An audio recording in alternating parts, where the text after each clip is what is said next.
Hola, buenos días compañero o compañera de guerra. El día de hoy me gustaría concentrarme en un libro, en una lectura que hice hace algún tiempo llamado El amante japonés, de la autora Isabel Allende. El amante japonés, que es un libro ambientado en los sucesos de la Segunda Guerra Mundial con épocas más actuales, combina las historias de Irina, Alma Velasco, Nathaniel, Ichimei Fukuda, entre otros personajes. Sin embargo, antes de pretender hacerte el resumen del libro, me gustaría enfocarme en parte de la historia que me encontré al interior de estas páginas, que marca el año de 1941 y los efectos que tuvo para la sociedad norteamericana. Has de saber que en 1941 fue el ataque a la isla de Pearl Harbor en Hawái, el ataque que fue perpetrado por el imperio japonés de aquella época. Este ataque, considerado uno de los más sangrientos y sanguinarios de la historia de casi mediados del siglo XX, originó una gran problemática dentro de la sociedad norteamericana, problemática relacionada con la ascendencia asiática. Has de saber que cuando la información del ataque de Pearl Harbor comenzó a circular en los diarios norteamericanos, nació una gran hostilidad hacia las personas de ascendencia japonesa.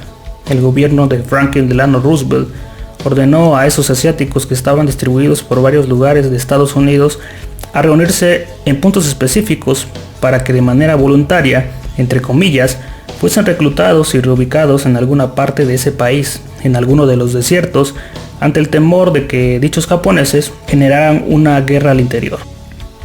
Esos japoneses, que fueron reclutados porque no tenían de otra dentro de una sociedad hostil, tomaron lo poco o lo mucho que podían llevar con ellos, sus familias, sus autos, ropa, historias familiares, su cultura, para ser reubicados en alguna de las zonas desérticas de Estados Unidos, Topaz o Manzanares.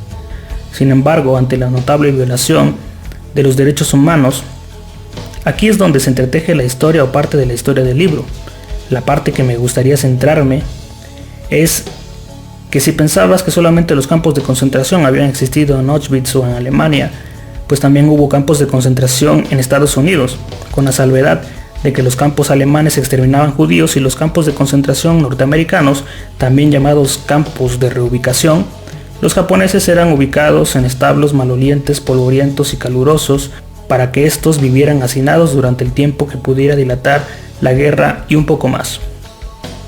No se les rociaba con gas o se les exterminaba, mas me temo que había soldados con la capacidad y el permiso del gobierno para que desde sus torres de vigilancia pudieran desenfundar sus armas y darle el tiro a aquel japonés o japonesa que pudiera huir.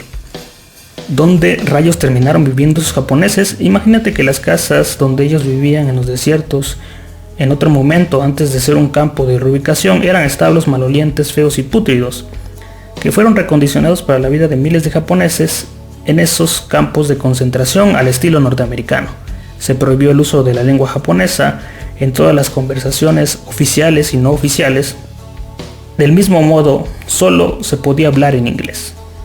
Había tiendas y lugares de reabastecimiento, centros médicos, además de escuelas. Pero con el paso del tiempo, los meses y el desarrollo de la guerra en el Pacífico, todo eso, que parecía ser la única solución, la vida y las conversaciones, se volvieron rutinarias y taciturnas de los mismos temas. La gente se aburría con facilidad, no había mucho por hacer. Quizá los niños eran los únicos que disfrutaban entre juegos, travesuras e historias fantásticas.